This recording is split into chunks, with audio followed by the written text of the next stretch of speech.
பூவிருந்தவல்லியைச் சேர்ந்த ஆனந்த் சேகர் என்பவர் கடந்த ஆண்டு ஆகஸ்டில் ஜொமேட்டோ வாயிலாக உணவகம் ஒன்றில் ஆர்டர் செய்தார். டெலிவரி ஊழியரிடம் 498 ரூபாய் வழங்கி உணவு பொட்டலத்தையும் பெற்றார். ஆனால் ஆர்டர் செய்த உணவுகளில் ஊத்தாப்பம், தோசையை காணவில்லை என கூறப்படுகிறது.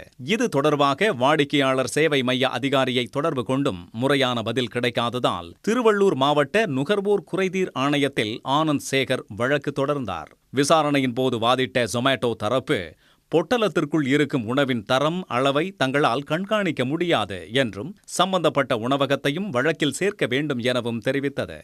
இதனை ஏற்க மறுத்த நீதிபதி, சேவை கட்டணமாக 73 ரூபாய் வசூலித்த ஜொமேட்டோ முறையான சேவையை வழங்கியிருக்க வேண்டும் என்று தெரிவித்தார்.